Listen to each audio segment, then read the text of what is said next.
Mister Malhotra, मुझे बहाने नहीं चाहिए। अगर वो फाइल आज मेरी टेबल पर नहीं पहुंची तो अपना सस्पेंशन लेटर खुद टाइप करवा लीजिए।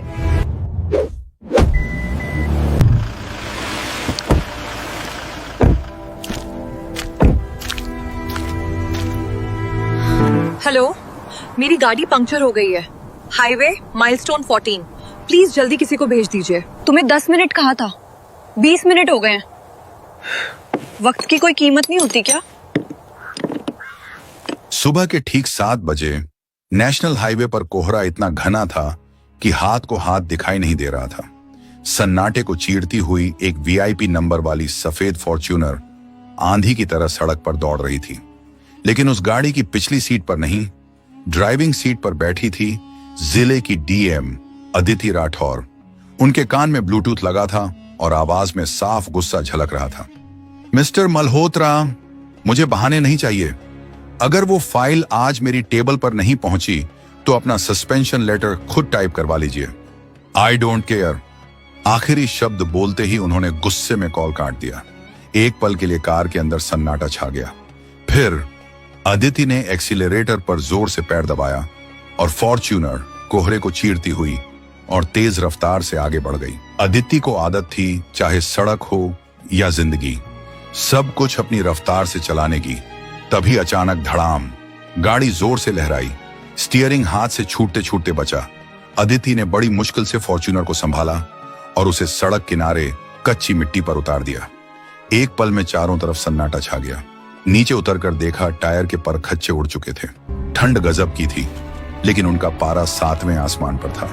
जैक निकालना उन्हें आता नहीं था और इस सुनसान हाईवे पर दूर दूर तक कोई परिंदा भी नहीं था। झुंझलाकर उन्होंने पास के खंभे पर लगे मैकेनिक के नंबर पर कॉल मिलाया।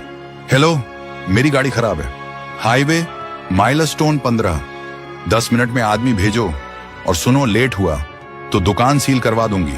डीएम अदिति राठौर बोल रही हूं। फोन कट गया। 5 मिनट, 10 मिनट, 15 मिनट बीत गए। अदिति घड़ी देखते हुए गुस्से में पैर पटक रही थी। तभी दूर से एक आवाज आई, टुक टुक टुक। एक पुरानी बुलेट कोहरे को चीरती हुई पास आकर रुकी। लेदर जैकेट पहने, चेहरे पर काला हेलमेट लगाए एक लड़का उतरा। उसने बड़े इत्मीनान से स्टैंड लगाया। उसकी चाल में कोई हड़बड़ी नहीं थी, जैसे डीएम की धमकी का उस पर कोई असर ही ना हो। अदिति चिल्लाई, तुम्हें 10 मिनट कहां था? 20 मिनट हो गए हैं। वक्त की कोई कीमत नहीं है तुम लोगों को। लड़के ने कोई जवाब नहीं दिया। वो चुपचाप टोलकिट उठाकर टायर के पास बैठ गया और हाईवे का सन्नाटा और गहरा हो गया। अदिति को यह खामोशी चुभ गई। मैं तुमसे बात कर रही हूं, बहरे हो क्या? लड़के ने हाथ में पकड़ी पाना रिंच को रोका। धीरे से हेलमेट का पट्टा खोला। 1 पल 2 पल उसने सिर उठाया और हेलमेट उतारकर बाइक पर रख दिया। अदिति के गले में शब्द अटक गए। वो चेहरा 5 साल, 3 शहर, ढेरों डिग्रियां, सब कुछ धुंधला पड़ गया। सामने खड़ा था कबीर। वही बेफिक्र आंखें, होठों पर वही हल्की सी तिरछी मुस्कान जो कभी अदिति को दीवाना बनाती थी और आज उसे भीतर तक बेचैन कर रही थी। कबीर ने पहले अदिति को देखा, फिर उसकी लाल बत्ती वाली फॉर्च्यूनर को, और फिर वापस अदिति की आंखों में। वक्त की कीमत तो बहुत है मैडम। उसकी आवाज भारी थी, गहरी और सीधी दिल में उतरने वाली। बस उस वक्त में हम नहीं थे, इसलिए शायद तुम लेट हो गई। अदिति सन्न रह गई। ये तंज था या सच, वो समझ नहीं पाई। कबीर फिर झुक गया, टायर बदलने लगा। माहौल में तनाव इतना था कि हल्की सी चिंगारी भी आग बन सकती थी। पास ही एक छोटी सी चाय की टपरी खुली थी। कबीर ने काम करते करते बिना मुड़े कहा, ठंड बहुत है, वहां चाय अच्छी मिलती है, अदरक वाली, चीनी कम, जैसे तुम्हें पसंद थी। अदिति के कदम अपने आप उस टपरी की तरफ बढ़ गए। कुछ देर बाद कबीर भी हाथ पहुंचता हुआ वहां आ गया। दोनों के हाथ में कुल्हड़ था। भाप उठ रही थी और यादें भी। अदिति ने अपनी डीएम वाली अकड़ वापस लाने की कोशिश की। यही करते हो अब? गैराज चलाते हो? कबीर ने चाय की चुस्की ली। हाँ, गैराज है, छोटा है पर मेरा है, किसी के ऑर्डर नहीं सुनने पड़ते। अदिति ने तंज कसा। मैंने कहा था कबीर, बड़े सपने देखो। अगर उस दिन मेरी बात मान लेते तो आज इस ठंड में काले हाथ नहीं करने पड़ते, किसी अच्छी सी केबिन में होते। कबीर हल्का सा हंसा, वो हंसी जिसमें दर्द कम और सच्चाई ज्यादा थी।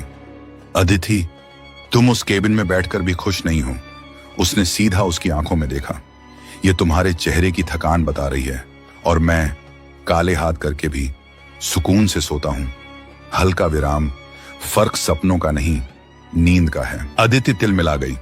एक मामूली मैकेनिक उसे जिंदगी का फलसफा सिखा रहा था। उसने झटके से पर्स निकाला, 500 के 2 नोट बाहर निकाले। ये लो, चाय के पैसे और तुम्हारी मजदूरी, ज्ञान अपने पास रखो।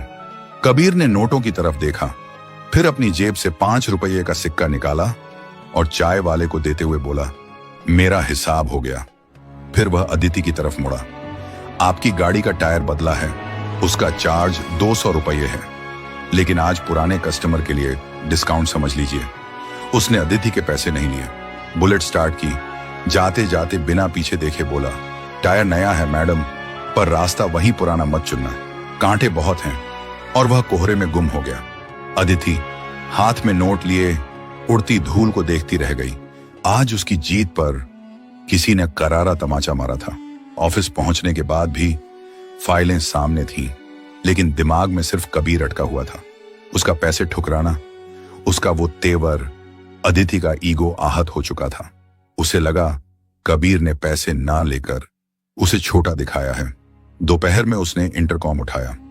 सक्सेना जी, जरा मेरे केबिन में आइए। कुछ ही देर में उसका पीए सक्सेना जी सामने खड़ा था। अदिति ने ठंडी आवाज में कहा, हाईवे पर शिव मोटर्स गैराज नाम की एक दुकान है। उसका मालिक शायद किसी लोन या सरकारी स्कीम के लिए अप्लाई कर रहा होगा। उसका 3 लाख का लोन तुरंत सैंक्शन करवाइए। सक्सेना जी ने हैरानी से पूछा, मैडम, सरकारी फंड से? अदिति ने हल्का सा मुस्कुराया, नहीं, यह रकम मेरे पर्सनल अकाउंट से जाएगी। लेकिन उसे लगे कि सरकार ने मदद की है। सक्सेना जी समझ गए यह आदेश था, सवाल नहीं। दरवाजा बंद हुआ। अदिति कुर्सी पर पीछे झुक गई। वो कबीर पर एहसान करके अपना पलड़ा भारी करना चाहती थी। उसे जताना था, देखो मैं देने वाली हूं और तुम लेने वाले। लेकिन उसे अंदाजा नहीं था, कुछ लोग मदद नहीं बराबरी चाहते हैं। शाम को सक्सेना जी वापस आए। उनका चेहरा उतरा हुआ था, हाथ में एक लिफाफा था। क्या हुआ, खुश हुआ वो? अदिति ने फाइल से नजर हटाए बिना पूछा, मैडम, उसने लोन लेने से मना कर दिया। अदिति की उंगलियां फाइल पर रुक गईं। क्या? और ये लिफाफा आपके लिए भेजा है। अदिति ने लिफाफा खोला। अंदर 200 रुपए का एक पुराना मुड़ा हुआ नोट था, वही टायर बदलने की मजदूरी, साथ में एक पर्ची। उसने पढ़ा, गरीब हूं अदिति, भिखारी नहीं। अपनी कीमत चुकाने की आदत है, वसूलने की नहीं। ये 200 रख लो, अगली बार किसी जरूरतमंद की मदद कर देना, मेरी तरफ से। अदिति का चेहरा गुस्से से लाल हो गया। वो कुर्सी से उठ खड़ी हुई। इतनी हिम्मत! रात के 10 बजे अदिति की फॉर्च्यूनर सीधे गैराज के सामने रुकी। कबीर शटर गिराने ही वाला था। गाड़ी का दरवाजा तेजी से खुला। अदिति सीधे उसके सामने आकर खड़ी हो गई। दिक्कत क्या है तुम्हारी, कबीर? उसकी आवाज ऊंची थी। मैं मदद करना चाहती हूं, तुम्हें इस हालत से निकालना चाहती हूं, और तुम हो कि अपना यह झूठा स्वाभिमान लेकर बैठे हो। क्यों? कबीर ने शटर का ताला लगाया, धीरे से पलटा। अब उसकी आंखों में नरमी नहीं थी। क्योंकि मुझे तुम्हारी दुनिया से नफरत है अदिति। मेरी दुनिया? हां, वो दुनिया जहां रिश्तों की भी बोली लगती है, जहां इंसान की कीमत उसकी कुर्सी से नापी जाती है। 7 साल पहले तुम मुझे इसलिए छोड़ गई थी क्योंकि मेरे पास पैसे नहीं थे। आज मैं अपने तरीके से ठीक हूं तो तुम्हें बर्दाश्त नहीं हो रहा। अदिति की आंखों में आंसू आ गए। मैं बस तुम्हें खुश देखना चाहती थी कबीर, मैं आज भी अकेली हूं। आवाज टूट गई। कबीर थोड़ा नरम पड़ा। वो पास आया लेकिन छुआ नहीं। अदिति, जिस दिन तुमने हमें छोड़कर अपना रास्ता चुना था, उसी दिन हम दोनों हार गए थे। उसने गैराज की तरफ इशारा किया। एक पुरानी खटिया, छोटा सा स्टोव, टंगा हुआ औजारों का बोर्ड।